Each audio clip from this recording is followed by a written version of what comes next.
Hello students, स्वागत है आपका be learning tutorial YouTube channel में। आज की इस वीडियो में हम गणित कक्षा 10 अध्याय 11 प्रश्नावली 12A से प्रश्न पहले को सॉल्व करने वाले हैं। ये जो चैप्टर है वृत्तों से संबंधित क्षेत्रफल है, तो इस चैप्टर में आपको वृत्त के बारे में पढ़ा जाएगा और वृत्त से संबंधित चीज़ें आपको सिखाई जाएंगी।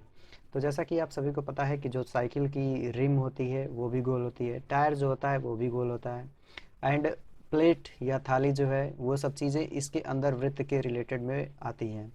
तो उन सब का क्षेत्रफल आप कैसे निकाल सकते हैं, या फिर उसमें परिधि क्या होती है, त्रिज्या क्या होती है, क्षेत्रफल क्या होता है, ये सब चीज़ें हम इस चैप्टर में डिस्कस करने वाले हैं। ये बेसिकली इंट्रोडक्शन वीडियो होने वाला है और इसमें पहले क्वेश्चन को भी हम सॉल्व करेंगे, तो ध्यान से इस क्वेश्चन को देखिएगा। तो चलिए देखते हैं कि ये है क्या और हमें कैसे इसे सॉल्व करना है।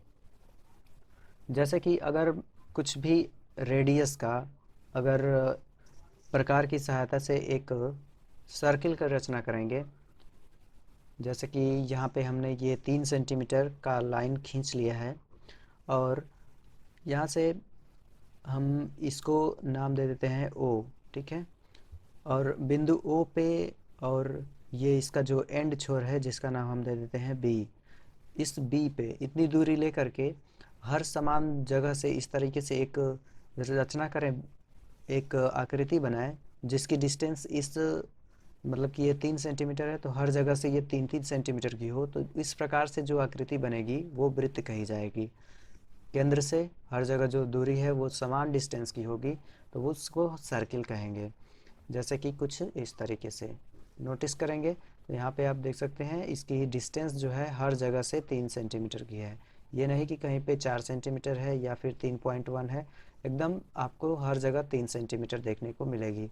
तो वृत्त की परिभाषा ही यही होती है कि किसी भी निश्चित दूरी का एक चाप लगा करके एक रचना की जाए जिसकी सेंटर से दूरी हमेशा बराबर हो, इस प्रकार से बनी हुई आकृति वृत्त कही जाती है। अब वो जो निश्चित दूरी आप मानेंगे उसको हम वृत्त की त्रिज्या कहते हैं, जिसे इंग्लिश में रेडियस कहा जाता है। रेडियस। और इसी रेडियस को अगर आप थोड़ा सा बढ़ा करके वृत्त के इस परिधि को टच करा लेते हैं तो वो वृत्त का डायमीटर हो जाता है, यानी कि वृत्त का व्यास। यानी कि अगर हम इसका नाम कुछ दे दें ए, तो ये वृत्त का डायमीटर होगा। डायमीटर। ये वृत्त की त्रिज्या थी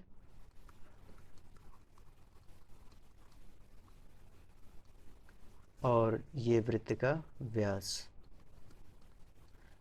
तो ये दो चीज़ें जब आप केंद्र से परिधि को मान करके एक वृत्त का रचना करेंगे तो वो जो रेडियस होगा, और अगर आप परिधि से परिधि को मिला देंगे तो जो रेखा होगी वो वृत्त की व्यास कही जाएगी, ठीक है।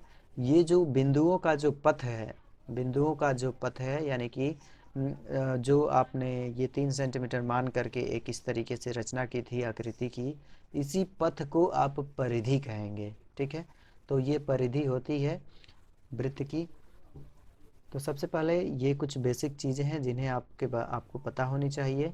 डायमीटर वृत्त की परिधि से परिधि तक स्पर्श करता है, वृत्त के परिधि तथा केंद्र से होकर जाता हुआ है, तथा वृत्त की त्रिज्या वृत्त के व्यास की आधी होती है। तो इसमें कुछ फार्मूले होते हैं जो आपको इस प्रश्न में देखने को मिलेंगे। जैसे कि अगर हम अगर हमें वृत्त की अगर हमें वृत्त का क्षेत्रफल निकालना है तो वृत्त का क्षेत्रफल के लिए फार्मूला होता है वृत्त का क्षेत्रफल बराबर पाई आर स्क्वायर। अगला जो हमारा फार्मूला बनेगा वो वृत्त का परिधि। तो वृत्त का जो परिधि होता है वो 2 पाई आर होता है। वृत्त की परिधि।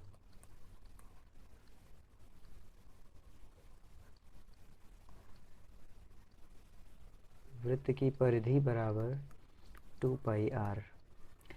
थर्ड जो हमें फार्मूला लर्न करना है वो है वृत्त की त्रिज्या। तो वृत्त की जो त्रिज्या होती है वो व्यास की आधी होती है। वृत्त की त्रिज्या बराबर व्यास बाई 2। ठीक है, इन सब चीज़ों को आप शॉर्टकट में लिखना चाहें तो शॉर्टकट में भी आप लिख सकते हैं। एक और फार्मूला होता है जो वृत्त का व्यास निकालने के लिए होता है। ठीक है, वृत्त का व्यास ये आप तब निकाल सकते हैं जब वृत्त की त्रिज्या दी गई हो। ठीक है, या फिर वृत्त का क्षेत्रफल है तो उससे आप त्रिज्या निकाल सकते हैं, फिर उसका 2 गुना कर सकते हैं। कई तरीके हैं, तो इसीलिए जो वृत्त का व्यास होता है वो 2 गुणे आर होता है। ठीक है, इन सब चीज़ों को अगर आप शॉर्टकट तरीके से लिखना चाहें तो आप इन्हें शॉर्टकट तरीके से इस तरीके से लर्न कर सकते हैं।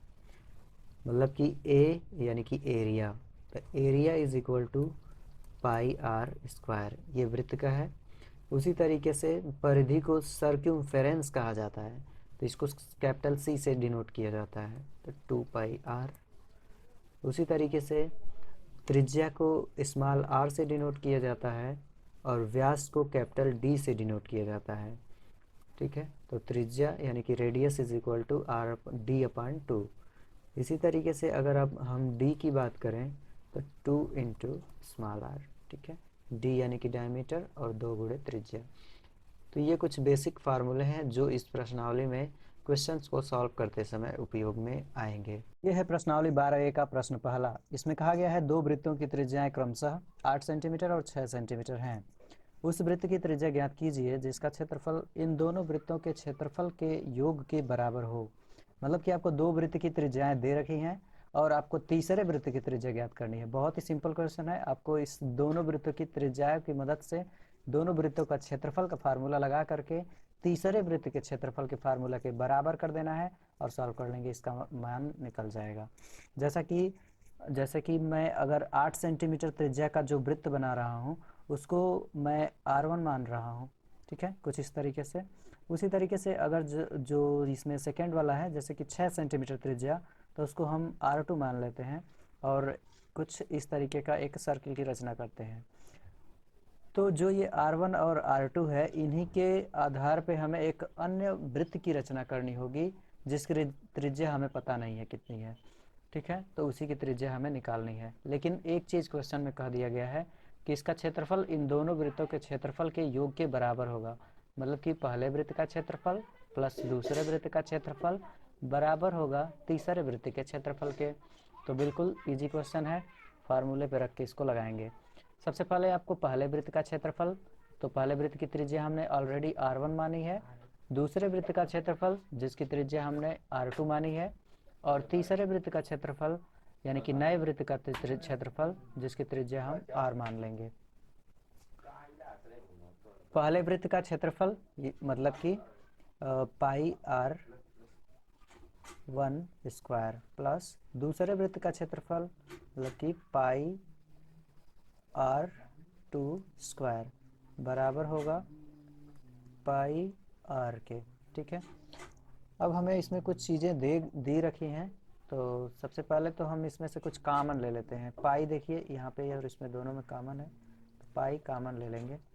मिलेगा यहाँ से R1 प्लस R2, R1 का स्क्वायर प्लस R2 का स्क्वायर बराबर पाई R। अब यहाँ से हमें वैल्यू R की निकालनी है, तो ये हो जाएगा पाई और कोष्टक में R1 का स्क्वायर प्लस R2 का square upon pi is equal to R। अब पाई से पाई कैंसिल हो जाएगा, वैल्यू रख देंगे R1 और R2 की। R1 की वैल्यू है 8 सेंटीमीटर, तो 8 सेंटीमीटर यानी 8 का स्क्वायर प्लस R2 की वैल्यू है 6 सेंटीमीटर यानी 6 का स्क्वायर, और ये बराबर होगा R के। 8 का स्क्वायर 64, 6 का स्क्वायर 36 इज इक्वल टू, अब इसको ऐड करेंगे 6 4 10, 6 3 9 1 10, और ये स्क्वायर होना चाहिए पाई R square R square R square R square. अब ये चूँकि आर स्क्वायर के बराबर है 100 के, तो जब आप इसका आर का वैल्यू निकालेंगे तो ये अंडर रूट में हो जाएगा 100, और 100 का जब आप वर्गमूल निकालेंगे तो आर इज इक्वल टू 10 आएगा। ठीक है, वर्गमूल आप दो विधि से निकाल सकते हैं, एक फैक्टराइजेशन मेथड और एक भाग विधि से। ठीक है, तो इसमें फैक्टराइजेशन मेथड उपयोगी होगा, या फिर अगर आपको पता है कि 10 का वर्ग है तो आसानी से कर सकते हैं, नहीं तो अगर नहीं पता है तो इसको आप ऐसे निकाल भी सकते हैं। ठीक है, इस तरीके से इसको आप कट करेंगे 2 से 50, 2 से फिर कट करेंगे 25, फिर 5 से कट करेंगे 5, और फिर 5 से कटेंगे 1। ठीक, अब यहाँ से हमको एक चीज़ मिला 2 कामन बाहर, और इसमें से हमको 5 कामन बाहर मिला, और जो चीज़ें बाहर मिलती हैं उन्हें हम बाहर निकाल लेते हैं, जो चीज़ें अंदर मिलती हैं उन्हें अंदर रखते हैं। अंदर देख सकते हैं यहाँ पे कुछ भी नहीं है, तो 2 और 5 का आपस में अगर गुणा करते हैं तो ये आ जाएगा 10। तो ये इसी तरीके से आप वर्ग निकाल सकते हैं, वर्गमूल निकाल सकते हैं। ठीक है, तो पहला क्वेश्चन इसी तरीके से आपको सॉल्व करना था।